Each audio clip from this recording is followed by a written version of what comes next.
¿Qué tal? Buenos días, sean ustedes bienvenidos aquí a otra edición del programa Capacítate en la versión de octubre. En esta ocasión vamos a platicar del tema de asistencia técnica, un tema que también ahorita está en novedad. Tal vez ya recibieron algún comunicado, vieron en redes sociales, escucharon en Spotify, alguna asesoría se acercó. Oye, pues tema de beneficio empresarial, tú tienes asistencia técnica, hay que hacer esto otro. Bueno, la intención de esta plática breve, no más de media hora, es de que ustedes puedan saber de nosotros qué interpretación le estamos dando a este criterio y qué es lo que deben de ustedes cuidar antes de hacer algún plan de acción. La lámina de al final es muy importante porque hablamos del plan de acción de parte de nuestro lado, qué salvaguardas deben de cuidar antes de hacer algo y también qué debemos de hacer con lo del pasado, porque esto no solamente es de aquí hacia adelante, hay que ver qué tenemos en el pasado, ¿no? Tenemos al buen Bertín Gutiérrez, ya lo conocen, ya lo han conocido en otros eventos, en otros cursos. Ahorita la idea es que le abone con su experiencia a este asunto y así lo podamos bajar con todos los clientes y amigos que ahorita están conectados. El chat está abierto, acuérdense que siempre está abierto. En caso de que hagan alguna pregunta, nosotros buscaremos darles respuesta, ya sea a través de este canal, a través de redes sociales, por el canal de comunicación que es por correo electrónico. También ya les vamos a mandar en breve el link para que se unan al canal de WhatsApp. También ahí vamos a estar repartiendo este tipo de información que tal vez es de interés. Y bueno, estamos allá al pendiente. Mi estimado Bertín, te cedo la palabra para comenzar. Muchas gracias, Luis. Saludos a todos. Pues bueno, vamos a platicar de este tema que digo, la verdad es que, como dice Luis, anda muy de moda por ahorita hay un criterio que vamos a repasar muy rápido. Y bueno, pues han surgido una serie de dudas, de sugerencias, asesorías, etcétera. Y bueno, no queríamos dejar pasar la oportunidad de platicar con ustedes. Vamos a analizar ahorita algunos temas importantes y bueno, pues les vamos a presentar un plan de acción interesante que tenemos, obviamente a partir de la visión personal que estamos tratando de transmitirles, ¿no? Nada más recuerden que todo lo que estamos platicando aquí es de manera generalizada. Cualquier caso en específico sí es necesario que nos contacten para poder aterrizarlo al cliente que están representando. Adelante. Sí, muchas gracias, Luis. Pues bueno, vamos a empezar muy rápido. Insisto, la idea no es que nos metemos mucho en el análisis de los conceptos técnicos como tal, sino nos vamos a centrar en el tema como actual de discusión. Pero bueno, en términos generales, nada más hay que recordar ¿qué es la asistencia técnica? Y bueno, recuerden que en México el concepto de asistencia técnica está establecido en el artículo 15b, último párrafo del Código Fiscal de la Federación. Y bueno, básicamente lo que dice el código es que la asistencia técnica, pues de entrada es un servicio personal independiente que por virtud del cual pues el prestador de este servicio se obliga a proporcionar conocimientos no patentables que no impliquen la transmisión de información confidencial relativa a experiencias industriales, comerciales o científicas, y que obviamente en este proceso de transmisión pues este prestador de servicios intervenga activamente, ¿no? Ese es el concepto de asistencia técnica aquí en México. Punto importante a destacar es que el código o los legisladores aquí en México han considerado que la asistencia técnica es un servicio independiente. Esto por favor ténganlo súper en mente ahorita para lo que vamos a platicar más adelante. Antes de comenzar, de seguir, mi estimado, nada más para que se la lleven de tarea, la pregunta en materia de pagos al extranjero, ¿qué tan preparada está la compañía para atender una auditoría? Aguas, porque son de las más riesgosas y de las más costosas. Todo lo que estemos comentando ahorita sí es en relación a este criterio, pero todo va a terminar en el famoso archivo de defensa. ¿Cómo documentas y cómo validas que efectivamente estás vistiendo de manera adecuada tus pagos al extranjero? Sí, listo. Bueno, siguiendo con este tema, pues bueno, en la ley del impuesto sobre la renta, ahora nos vamos a brincar de legislación, pues vienen los requisitos para poder llevar a cabo la deducibilidad de los pagos por concepto de asistencia técnica. Estos los pueden encontrar en el artículo 27, la fracción décima. Y bueno, pues básicamente lo que nos pide para poder deducir la asistencia técnica es que demostremos ante la autoridad fiscal que la persona o la empresa que nos está prestando el servicio de asistencia técnica, pues evidentemente cuenta con los conocimientos para poder llevar a cabo el servicio. Y para esto tenemos que demostrar que efectivamente el prestador cuenta con elementos técnicos propios para llevarlo a cabo. Esto básicamente lo puedo resumir como tenemos que acreditar materialidad del servicio. Acuérdense, y también lo hemos dicho en muchas ocasiones, la materialidad no se ciñe exclusivamente al procedimiento del 69 ni nada más a operaciones inexistentes, sino ya es un concepto básico de deducibilidad transversal que aplica para todas nuestras operaciones, ¿sale? Entonces esta no es la excepción. Inclusive en devoluciones también ya te piden ese asunto, ¿no? Sí, ya insisto, es un tema transversal ya que tenemos que tener siempre claro. Sin materialidad, acuérdense que no va a haber deducción, ni le vamos a poder dar efectos fiscales absolutamente a ninguna operación. Ya lo hemos dicho antes, el papel no te defiende. Claro. La forma el fondo es importante. Sí, exactamente. Acuérdense que el criterio actual en temas fiscales es fondo sobre forma, ¿no? Entonces, pues justamente no es la excepción en esta materia. Obviamente también dentro de los supuestos que tenemos a considerar es que esta prestación del servicio tiene que ser de forma directa, es decir, no puede ser a través de un tercero. En México sí está habilitada la disposición para que podamos recibir la asistencia técnica a través de terceros, pero solamente en el caso en el que se cumplan los requisitos de la subcontratación de servicios especializados. Esta es una reforma que entró en vigor en 2021 con motivo de la reforma general de subcontratación de servicios. Entonces solamente tengan muy presente que sí o sí tengo que recibir por parte de la persona que me está facturando el servicio, pues obviamente la asistencia técnica, ¿no? Si es a través de un tercero, solamente tiene que ser en aquellos casos en los cuales se actualice el tema de subcontratación de servicios especializados, y si no está así, no va a ser deducible. Este también es súper importante, ¿no? Es la empresa a través de sus empleados, o sea, no es necesariamente que sea una persona física la que te facture. Puede ser persona moral, pero forzosamente hay que documentar que los que te prestaron el servicio son empleados de esa persona moral. Sí.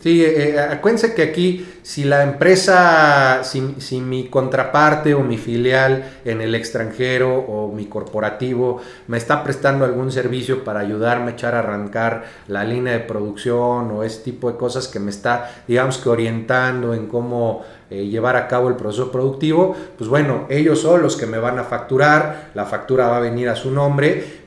Y de quien tengo que demostrar todo esto que estamos platicando, pues evidentemente es de los empleados de la empresa o de mi corporativo que están participando en la ejecución de estos servicios, ¿no? Entonces... Pero hay mucho cuidado, porque lo que luego se ve es que Alemania es el que te factura, pero quien te presta es el empleado del que está en Estados Unidos, ¿no? Claro, sí, por eso es muy importante esto que estamos destacando de que tiene que ser de forma directa, ¿no? Y por eso la ley de rentas, esta acotación de que no se vale que sea a través de un tercero, o sea, tiene que ser forzosamente el que me está facturando, porque si es a través de un tercero, pues entonces la pregunta o la posición del SAT, y entonces ¿por qué no te está facturando pues ese tercero que efectivamente está poniendo a tu disposición el personal, ¿no? Y aunque diga, es subcontratación, sí se permite en México, cuidado, uno de los requisitos es que estés en el REPSE. Un extranjero ahorita es imposible que se registre en el REPSE o que tenga este registro por el simple hecho de que es extranjero y no tiene establecimiento permanente en México. Sí, y justamente un poco lo que quisieron hacer es evitar esto de la tercerización, ¿no? Por eso es sumamente importante, porque evidentemente pues la autoridad no va a poderle solicitar el REPSE nunca a un extranjero, porque evidentemente pues no le aplica la legislación laboral mexicana, pero insisto, la intención fue cerrar las puertas a este tipo de esquemas tercerizados o compartidos, si ustedes lo quieren entender así, en donde no necesariamente quien me está facturando pues es el que me está prestando el servicio. Entonces, ojo con esto, porque en este punto patinan muchas empresas, ¿no? Por último, también es importante que la factura no sea por una simple expectativa o un derecho que yo puedo tener de llegar a utilizar en dado caso de que lo requiera la asistencia técnica. No es así. Tiene que ser una factura por un servicio real que ya se haya prestado. Si no se ha prestado el servicio, pues evidentemente no voy a poder tomar la deducción de esa factura. Esto también es súper importante porque la verdad es que también en la práctica pues ya vemos un montón de casos en los cuales vienen facturas periódicas por concepto de asistencia técnica, pero que al final de cuentas no están soportadas estas facturas con pues un servicio real, sino es nada más así como una tipo iguala que te está cobrando el residente en el extranjero, tu filial o tu corporativo, por un servicio al que puedes tener derecho pero que no has utilizado, ¿no? Entonces, insisto también, y esto se conecta muy bien con el primer punto que estamos aquí ahorita analizando, si no hay materialidad del servicio, si no se ha llevado a cabo el servicio, no le vamos a poder dar efectos fiscales, ¿no? De hecho, ahí nada más, puede ser factura, servicio y pago, puede ser el servicio, factura y pago. La idea es que al final sí tengas documentado que efectivamente ese servicio que te dieron tiene que ver con la factura que te dieron antes de que suceda el pago, lo que comenta el buen Bertín. Sí, no, y acuérdense que no nada más es factura, servicio y pago, sino en el tema es sumamente importante que le demos a la autoridad las credenciales, no solamente de la compañía, sino del personal que vino. Es decir, si por ejemplo me mandaron a la compañía a un ingeniero especialista en el proceso productivo de que se trate, tengo que de alguna manera ofrecerle a la autoridad por las credenciales técnicas específicas de ese técnico que vino a ayudarme a echar a andar la línea de producción. Entonces ya más o menos, y por eso Luis hacía mucho hincapié y es sumamente importante, el archivo de defensa, ¿no? Entonces en el archivo de defensa, del cual hemos ya también platicado, no hay como un estándar así de que sea un catálogo como de documentos que tengas que tener, porque la verdad es que depende caso por caso, pero sí tengan en mente que cuando nos referimos al concepto de materialidad es tener claro de qué se trata el servicio y en función de eso ir evaluando qué voy a necesitar de acuerdo a los requisitos de deducibilidad de la ley para documentar que efectivamente pues, el servicio tiene la naturaleza que estoy diciendo, ¿no? Pero hasta aquí, si quieres, nos quedamos con el tema de deducibilidad. Si quieren ver un poco más de pagos al extranjero, síganos en YouTube. Ahí hay una sesión, 2 sesiones de hecho, de tema de pagos al extranjero. Fue en agosto-julio cuando la grabamos. Entonces, está muy actualizada. Sí, vamos a continuar con este tema. Otro concepto importante es el de actividades empresariales. Hay que recordar que también en el 175, fracción sexta de la ley de renta, ya también se establece qué se entiende por actividad empresarial y bueno, está un poquito más dirigido al tipo de ingresos que pueden obtener los residentes en el extranjero derivado de fuente de riqueza en territorio nacional, pero básicamente lo que dice en ese artículo es que actividad empresarial se entiende todas aquellas que están comprendidas específicamente en el artículo 16 del código y específicamente se dice que no se consideran aquellas actividades o aquellos ingresos a los que se refiere el 153 al 173. Y aquí, porque esto es importante, porque simple y sencillamente la asistencia técnica es un ingreso que pueden estar percibiendo residentes en el extranjero sin establecimiento permanente en México, pero está catalogada como un servicio dentro de estos artículos que están ahí comprendidos. Entonces, por eso, digamos que el mensaje de estas láminas que estamos analizando es que efectivamente, pues la asistencia técnica en México no está considerada como una actividad empresarial, sino más bien como un servicio en específico, un servicio independiente. Es importante, porque ahorita salió mucho revuelo con el criterio que nos dieron a conocer, de lo que Bertín ahorita viene a comentar ya de manera específica, es que esto no es nuevo, o sea, esto ya desde antes ya estaba definido y ahorita pues nada más hay que empezar a aterrizarlo muy bien y volver a hacer hincapié de que sí es importante tener una visión un poquito más centrada de cómo estás en la parte de pagos al extranjero. No por tema de este criterio, porque repetimos, no es que no estaba definido. Ahorita vamos a rescatar algunos asuntos más al respecto. Sí, entonces bueno, por último, y aquí nos conectamos con el comentario anterior, Pues bueno, nada más recordar que para efectos de los ingresos que pueden percibir los residentes en el extranjero sin establecimiento permanente en México, pues bueno, evidentemente están sujetos a una tasa de retención. En el caso de la asistencia técnica es del 25%, ahí lo pueden corroborar en el artículo 167, segundo párrafo, fracción segunda. Y bueno, insisto, esto no hace nada más que abonar a la característica del servicio que se considera la asistencia técnica. Y bueno, este tema de la retención, pues es sumamente importante porque este es el motivo por el cual estamos teniendo esta charla. Fíjense que recientemente se publicó este criterio que ustedes están viendo en pantalla, en donde se refiere el Pleno del Tribunal Federal de Justicia Administrativa a un análisis en particular que hizo del concepto o de la naturaleza de asistencia técnica respecto del convenio para evitar la doble tributación que México tiene celebrado con Países Bajos.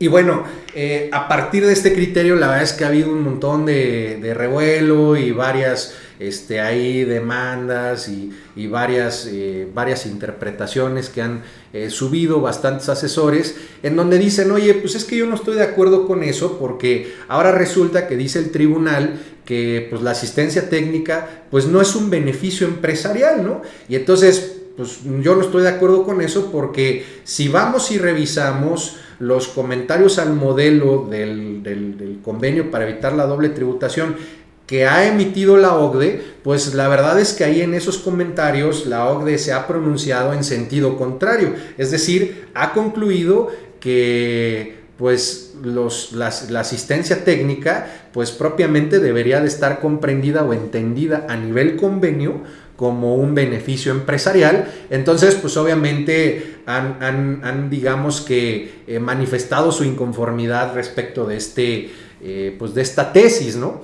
Y como decía Luis, fíjense que no es algo, o sea, esta tesis sí se acaba de publicar, pero la realidad es que no es algo nuevo en este país. Este tema, y es algo que hemos estado platicando en algunos foros últimamente, este tema ya lo tenía resuelto la Corte desde 2016 más o menos, y ahorita lo vamos a platicar para que veamos que efectivamente pues no es novedad, que ya había criterio y que esta tesis no hace más que reproducir el criterio de la segunda sala de la Suprema Corte de Justicia de la Nación, ¿no? Para que nos quede un poquito claro, este es el convenio que se analizó en ese criterio. Como pueden ver, el convenio es de fecha 31 de diciembre de 1994 y lo que pueden ver ustedes en la pantalla son los dos artículos que están involucrados en esta discusión. El que está al fondo del lado derecho es el artículo 7 del convenio, que se refiere a beneficios empresariales, claro. Y el que tienen ustedes al frente es el artículo 14, que se refiere a los trabajos independientes. Digamos que lo rescatable o el comentario y lo que queremos que quede claro es que en estos convenios viejos, que fueron los primeros que firmó México, existían dos disposiciones, que es el artículo 7 por un lado, que regula los beneficios empresariales, y el artículo 14 por otro lado, que regula los servicios profesionales independientes. Los dos tenían tratamientos específicos. ¿Cuál era la diferencia? Que los beneficios empresariales pues no llevan tasa de retención y los trabajos independientes o los servicios profesionales independientes sí están sujetos a tasas de retención. Entonces, ¿por qué es relevante esto? Porque esta discusión y obviamente de estos comentarios al modelo que emitió la OCDE por allá del 2000, pues se ha construido toda esta discusión que tenemos otra vez hoy en día.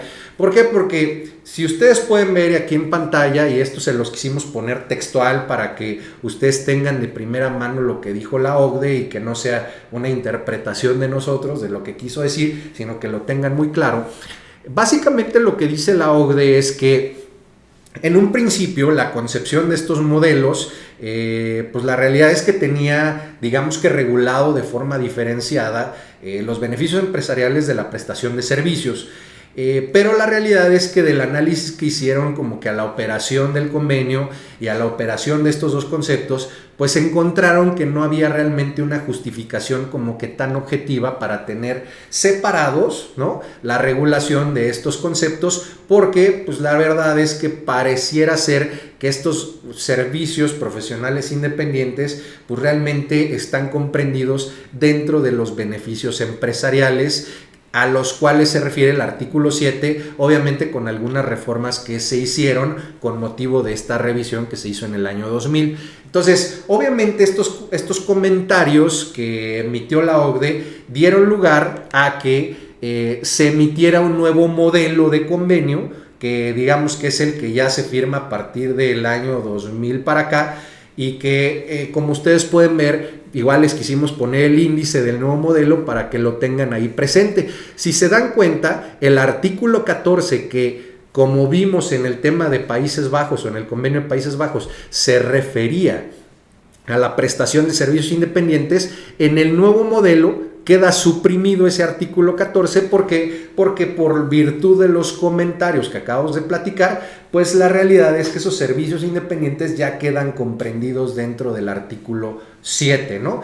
¿Por qué es relevante esto? Porque obviamente la interpretación que aquí en México se le ha estado tratando de dar a este tema en específico de asistencia técnica es que, al margen de que la legislación local, como ya hemos analizado al principio, le da la característica de servicio independiente a la asistencia técnica, por virtud de la interpretación internacional de este convenio, realmente la asistencia técnica debería de ser considerada como un beneficio empresarial y por lo tanto no debería de estar sujeta a la tasa de retención que se establece en la ley de renta. Ese es, digamos, que el razonamiento que algunos asesores han estado proponiendo en tribunales, ¿no? Y obviamente, pues cuando el Tribunal Federal de Justicia Administrativa se pronuncia en sentido contrario, pues bueno, se da toda esta discusión que tenemos hoy en día. Sin embargo, perdón Luis, antes de continuar, nada más recuerden, México es uno de los países que tiene celebrados con muchos, es de los principales contratados para evitar la doble tributación. Esos tratados se hacen en relación a este convenio o este modelo de convenio que comenta Bertín. Ahorita lo que puedo rescatar de lo que está comentando es, existen modelos viejos y modelos nuevos. El tema es identificar qué tratados son los que están con el viejo y cuáles están con el nuevo. Ese es el punto medular de lo que ahorita Bertín está comentando. Sí, ahorita vamos a hablar un poquito más al respecto, llegando al plan de acción que les vamos a proponer, pero les decía, realmente esta discusión no es nueva porque, y aquí se los quisimos poner, esto la verdad es, pues sí lo puedo decir, más o menos es exclusivo de aquí de Sartax, porque créanme que este asunto... y hemos platicado, hemos estado en foros de la IFA, que es la International Fiscal Association, aquí en México, hemos platicado en muchísimos foros. De hecho ya nos invitaron a participar ahí en el Instituto de Investigaciones Jurídicas de la UNAM, porque la verdad es que este tema nadie lo conoce, este precedente es desconocido para muchos, pero insisto, ya está desde 2016, es un amparo directo en revisión, ahí está el número que resolvió la segunda sala de la Suprema Corte de Justicia de la Nación en su momento. Es un asunto del ministro Medina Mora, el ministro que estuvo muy poquito tiempo en la Corte, pero que hizo bastantes travesuras y dentro de las cuales está esta. Y bueno, ¿qué es lo que dice este criterio? Pues básicamente lo que nos dice, y obviamente se los quisimos resumir bastante, ¿no? Pero lo podemos dejar anclado en estos 4 puntos generales o ideas que están viendo ustedes, ¿no? La primera de ellas es que, a ver, está bien que haya habido estos comentarios al modelo y que se haya dado esta modificación del convenio. Sin embargo, resulta que el modelo del convenio no constituye un tratado internacional que obligue a México como tal, ¿sale? Y obviamente esta conclusión la hacen desprender del artículo 133 constitucional, así como de algunas otras disposiciones de la Convención de Viena que se refiere a la forma en la que se interpretan los tratados internacionales. Entonces, ¿qué es lo que hace la Corte con este primer argumento? Pues obviamente quitarle toda la fuerza legal que se le pretende dar a este tipo de interpretación de la cual hemos estado platicando. Entonces, primer punto importante del criterio de la Corte, el modelo no es vinculante para México. Segundo punto importante, la expresión de la voluntad de los estados contratantes es sumamente importante. ¿Esto qué significa? Y va conectado al comentario de Luis. Resulta que en la realidad actual convivimos con dos tipos de modelo, el viejo y el nuevo. El viejo tenía regulado de forma diferente a los beneficios empresariales y a la prestación de servicios, y el nuevo solamente tiene regulado los beneficios empresariales. Entonces, ¿qué es lo que dice la Corte? Si el Estado mexicano no manifiesta su voluntad de dejar de tratar de forma separada a estos criterios de beneficio empresarial y de asistencia técnica, eso significa que el Estado mexicano tiene toda la potestad de seguirle dando un tratamiento diferenciado al margen de que el convenio ya los haya unificado, el nuevo convenio. ¿Sale? Punto también muy importante, porque en materia de tratados internacionales, la autodeterminación de los pueblos y la manifestación de la voluntad es una de las máximas del derecho internacional que rescata este criterio de la Corte. Tercer punto importante, los comentarios al modelo de la OCDE que emitió la OCDE son eso, es una explicación de sus artículos, pero no es un tratado internacional y por lo tanto tampoco pueden servir para vincular ni obligar a México.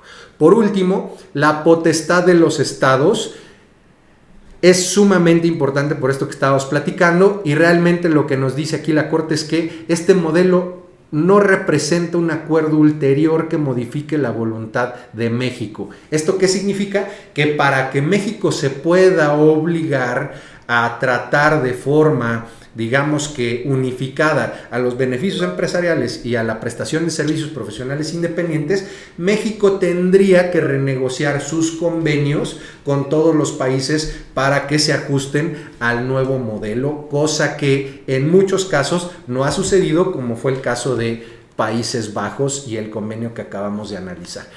Siguiendo con esto que decía Luis de la existencia de los dos tipos de convenio, les quisimos traer, por ejemplo, un nuevo convenio de los que ya vienen con el nuevo modelo, es decir, unificado ya asistencia técnica prestación de servicios y beneficios empresariales, y es este convenio que México firmó con Filipinas en el año 2018.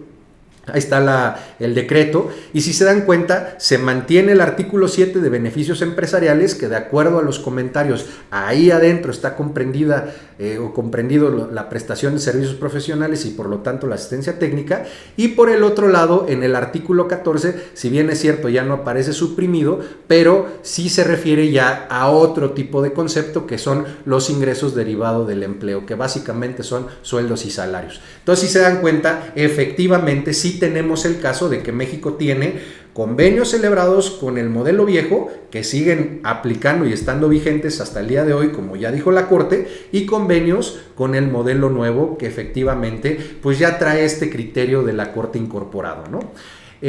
¿Por qué es importante esto? Y a esto vamos a llegar con este plan de acción que les estamos proponiendo, que aquí sí, y esto sí quiero que les quede muy claro a todos, nos estamos separando totalmente de los criterios que andan en el mercado, porque al final de cuentas seguir los criterios del mercado, de estar peleando y peleando este tema, pues no nos va a llevar a nada, porque como ya lo vimos, realmente la Suprema Corte ya fijó criterio y se ve muy difícil que se revoque este criterio. ¿Qué es lo que dice? Punto número 1, lo que estamos sugiriendo que hagamos es una revisión a conciencia para verificar que efectivamente la naturaleza del servicio que estamos pagando y que nosotros concebimos como asistencia técnica, efectivamente tiene la naturaleza de asistencia técnica. ¿Por qué? Porque en la práctica nos hemos dado cuenta que realmente las compañías pagan este tipo de facturas por concepto de asistencia técnica, pero realmente puede ser que no sean asistencia técnica, de repente son regalías o son otro tipo de servicios que no necesariamente tiene que compartir la naturaleza de asistencia técnica, y que de alguna manera, entendiendo la interpretación o a partir de estos comentarios al modelo, algunos asesores sugirieron que se le diera esa naturaleza para etiquetarlo en el supuesto de beneficio empresarial y con eso evadir la tasa de retención. Entonces, insisto, hay que tener mucho cuidado con estos criterios porque, como ustedes ya vieron, ya no son sostenibles y evidentemente es algo que ya el SAT tiene en el radar y que ya definió la Corte.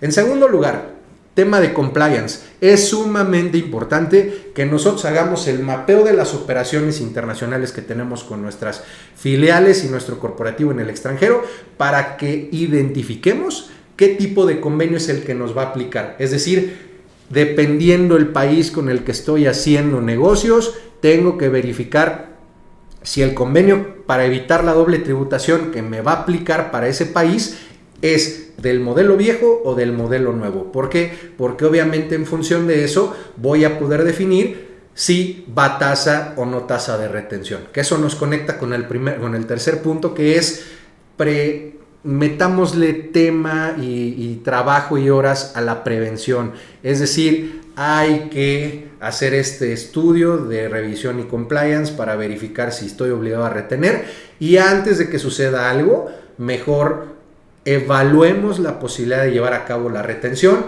y hacia adelante, a partir de estos que estamos platicando, evaluemos qué sigue y cómo lo tengo que hacer, ¿sale? ¿Por qué? Porque acuérdense, prevenir sale mucho más barato que meternos a un problema de litigio con la autoridad. Cuarto punto importante, tenemos que documentar la operación a través del Defense File que se ha insistido y que ahorita muy bien Luis rescata. Si no hacemos este tema del Defense File y si no tenemos documentación soporte, como lo hemos venido platicando, no vamos a poder demostrar la naturaleza de la operación a las autoridades fiscales y muy probablemente va a ser cuestionada la deducibilidad de este concepto. Esto nos conecta con el siguiente punto, la deducibilidad, y esto es un punto importante, nada más lo voy a mencionar, después evidentemente vamos a platicar y seguramente vamos a estar charlando con ustedes en el día a día de este tema, pero se los quiero dejar como pregunta. Deducibilidad de asistencia técnica. ¿Cómo le estamos haciendo para deducir este concepto? ¿Lo estamos integrando directo y deduciendo al 100% como si fuera parte de los gastos? ¿O lo estamos tratando como una inversión, ya sea en la modalidad de cargo o gasto diferido? Esto porque es importante, porque si ustedes revisan por ahí las disposiciones de inversiones, se van a dar cuenta que hay una disposición expresa a la asistencia técnica en donde se le otorga la naturaleza de cargo o gasto diferido. Este también es un concepto que la verdad es que también hemos visto que no está analizado en las compañías y estamos muy acostumbrados a darle deducción al 100% cuando pareciera ser que la ley de renta nos está orientando en otro sentido al considerar inversión a este servicio de asistencia técnica. Ahí se los dejo de tarea para que también le echen una analizada, una pensada, e insisto, después de esto vamos a platicar ya en su momento muy a detalle de este punto. Y el último punto que queremos platicar con ustedes es tema de contención. Oye, a ver, está bien, ya me dijiste ahorita, me estás explicando este tema de asistencia técnica, yo no hice el análisis, no seguí este plan de acción, ya tengo un acto de autoridad encima, ¿qué hago? ¿Por qué? Porque evidentemente ya tengo criterios nacionales que están avalados por la Suprema Corte de Justicia de la Nación, en donde dice que sí llevaba tasa de retención porque era del modelo viejo. Pues, ¿qué hago? Bueno, desafortunadamente sí te puedo decir que se ve muy difícil que la Corte voltee su criterio, pero tenemos una posibilidad de contención o de litigio en el plano internacional a través de un MAP. ¿Qué es un MAP? Básicamente es un procedimiento de negociación internacional entre los fiscos de los países en donde se evalúa si efectivamente la actitud del Estado mexicano en torno a la asistencia técnica y su interpretación del convenio es convencional o no, es decir, se ajusta a la mecánica de operación del convenio en el plano internacional o no. Y ya de alguna manera eso nos saca del plano de legislación y de pleito nacional y nos escala a un punto de vista internacional y de interpretación, en donde pues ahí sí va a depender mucho de la negociación que el fisco mexicano lleve a cabo con el fisco internacional, y muy probablemente pueda haber, ¿no?, algunas posibilidades de éxito si escalamos este tema al plano internacional. Insisto, esto es recomendable porque simple y sencillamente, como ya lo vieron ustedes, en México parece complejo que vayamos a revocar estos criterios. Y esto es sumamente importante porque nos conecta con un precedente que también acaba de publicarse la semana pasada. Si quieres, antes de continuar. Este plan de acción ahorita lo estamos proponiendo por este criterio en materia de asistencia técnica, pero este plan de acción se acomoda para todos los demás pagos al extranjero que realizan. Pudieran encontrarse con alguna sorpresa de que algún otro pago pueda calificar que a lo mejor ni siquiera lo tienen identificado, ¿no? ¿Qué es lo que queremos destacar de esta charla, como lo hemos hecho en anteriores? Es revisen su estado de resultados. En realidad, cerciórense. La parte de pagos al extranjero es uno de los rubros más importantes para la empresa. Imagínate que no tienes ese control en materia fiscal. En una auditoría, muy posiblemente, no vas a poder responder como debe de ser. El problema ahorita lo estamos viendo desde ISR, pero también puede haber implicaciones en materia de IVA. La parte de las retenciones cobra mucha relevancia. Si ahorita te determinan una retención, se convierte en un costo directo donde ni siquiera tu contraparte en el extranjero pudiera a lo mejor explorar la opción de acreditar, ¿no? Habría que evaluar. Pero bueno, por la parte de este plan de acción, queremos dejar bien claro que seguimos todavía en el chip de prevención, pero que también podemos trabajar en la parte de reacción. Lo que comentaba el buen Bertín, el punto 6 es muy importante cuando ya casi todo lo das por perdido. Este punto 6 puede revivir y puede darte una opción más para rescatar esta posible contingencia, que en la mayoría de los casos es muy riesgosa, es muy costosa, tanto para efectos del crédito fiscal como para la parte desgastante de la empresa en la parte administrativa. Sí, no, sí es un tema complejo que insisto, bueno, pues ahí está, insisto, este criterio de la Corte pues ha estado ya desde hace mucho tiempo. Yo la verdad es que lo tengo ubicado perfectamente porque en aquellos entonces yo formaba parte de la Procuraduría Fiscal de la Federación y bueno, este criterio se forjó desde la Procuraduría Fiscal de la Federación. Yo estuve participando en el equipo que nos encargamos de gestionar o de estar litigando este asunto en la Corte y bueno, pues entiendo perfectamente la configuración del mismo. Por eso es que para nosotros ya no es novedoso, ¿no? Es algo que nosotros ya traíamos en el radar y con el cual hemos estado viniendo trabajando. Por eso es importante que pues le demos la validez y la relevancia importante a este plan de acción que estamos proponiendo, obviamente a través del conocimiento de los precedentes que tenemos, ¿no? Y eso nos conecta con el otro punto que queríamos platicar con ustedes de forma muy rápida y que nos preocupa mucho en este caso, porque si se dan cuenta, el efecto que se está dando a través de este criterio del Tribunal Federal de Justicia Administrativa, del que platicamos ahorita, que generó toda esta discusión, va encaminado a la aplicación de la retención para servicios de asistencia técnica. Y fíjense que la semana pasada, el viernes 6 de octubre, la primera sala de la Suprema Corte de Justicia de la Nación publicó en el Semanario Judicial de la Federación una tesis de jurisprudencia a través de la cual confirma la constitucionalidad del artículo 109, fracción segunda del Código Fiscal de la Federación, que específicamente se refiere al delito de defraudación equiparada en aquellos casos en los cuales se omite el entero de las retenciones que se hubieran hecho, ¿sale? ¿Por qué es importante esto? ¿Por qué? Porque básicamente, en este caso de asistencia técnica, como llevaba una retención el servicio, si yo no hice la retención y luego estoy omitiendo enterar esa retención al fisco, puede ser que ya me esté ubicando dentro del supuesto del delito de defraudación equiparada, que ha sido justificado apenas la semana pasada por la Corte, y que fíjense que desafortunadamente el SAT, como medida de presión para los contribuyentes, últimamente ha estado incrementando las denuncias en contra de contribuyentes. Entonces, tengan mucho cuidado con este tema.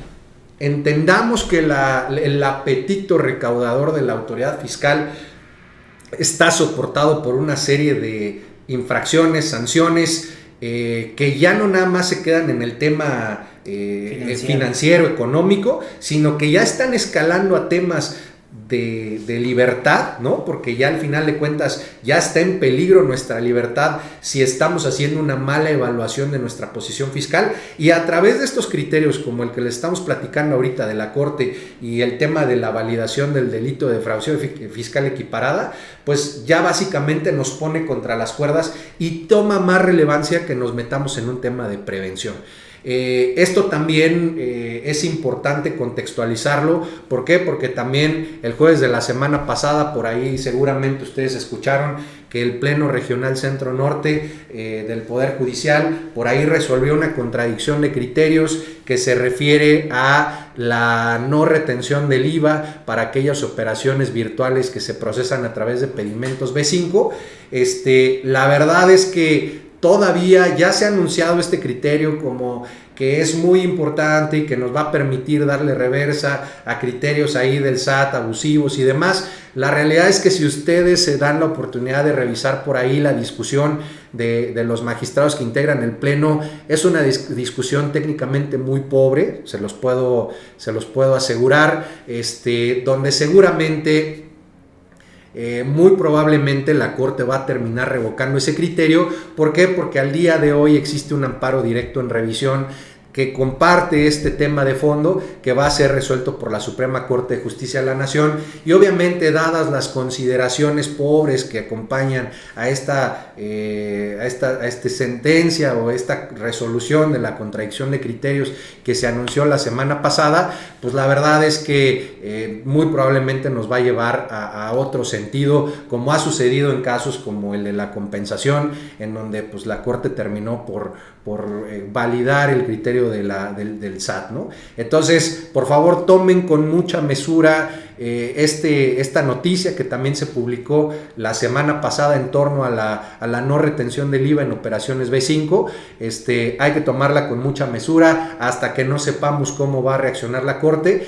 Si bien es cierto, es una jurisprudencia porque se resuelve a través de una contradicción de criterios, pero acuérdense que la Suprema Corte de Justicia de la Nación es el último intérprete constitucional, y si la Suprema Corte de Justicia emite un criterio en sentido contrario, evidentemente el criterio que se resolvió la semana pasada, que todavía no tenemos sentencia para verificar más a detalle cuál va a ser el criterio definitivo, evidentemente puede quedar sin efectos. Entonces, ténganlo muy en mente, y sobre todo con el contexto que les estamos platicando de la posibilidad que ya básicamente abrió la puerta la Corte para que todos estos temas de faltas de retención y entero sean considerados como un delito, ¿no? Y principalmente para que nos vayamos con un poco de cautela en esos criterios, tanto el tema de asistencia técnica como el que comenta Bertín, la parte de los B5 y que acaban de declarar constitucional, todo el tema de la retención con una pena corpórea, ¿no? Todo lo que tenga que ver con la no retención, con el no pago de impuestos, ya no solamente lo adviertan a nivel económico financiero, ya tienen que agregarle esa parte, ¿no?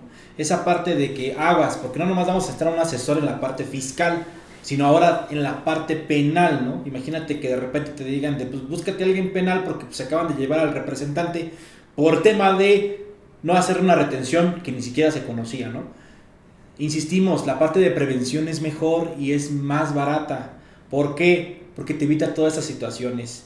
Bertín lo dijo bien, ya tenemos casos en donde ya se está advirtiendo esta situación. Imagínate que te estén advirtiendo un tema de defraudación fiscal cuando en realidad tu negocio es lícito. Te están poniendo en la misma terna de los que compran o los que venden facturas. Eso a la larga, si no lo tratas de permear así o no lo adviertes, a la larga sí te puede perjudicar porque las acciones por parte de la autoridad ya son más comunes. Pues muchísimas gracias nuevamente. Aquí están nuestros contactos, agréganos, tienes la opción de escanearnos, agregarnos a tu teléfono celular o también en seguirnos en redes sociales. El chat sigue abierto como lo hemos comentado siempre. Si hay alguna pregunta de parte de ustedes, ahí la pueden hacer por correo electrónico. En breve les vamos a mandar el link para el canal de WhatsApp. Los invitamos al evento que va a ser el 24 de octubre, Persigue Fiscal. Si ya tienes tu lugar, muy bien. Si no, contáctanos para ver si todavía hay disponibilidad. Es de manera online. y también es presencial. Pero bueno, estamos ahí en comunicación. Muchísimas gracias, Bertín. No, gracias Luis y gracias a todos por escucharnos. Sigan pendientes de nuestro contenido y pues bueno, vamos a estar muy de cerca con ustedes platicando estos temas para, como dice Luis, ayudarlos a prevenir y que de verdad estemos al día en el tema de cumplimiento. Si te encuentras en alguna situación del tema de asistencia técnica o de los B5, antes de cualquier acción, contáctanos si quieres para darle doble check a tu plan de acción que te están proponiendo, ¿no? Muchísimas gracias y nos vemos en la siguiente. Estamos en comunicación. Hasta luego. Hasta luego.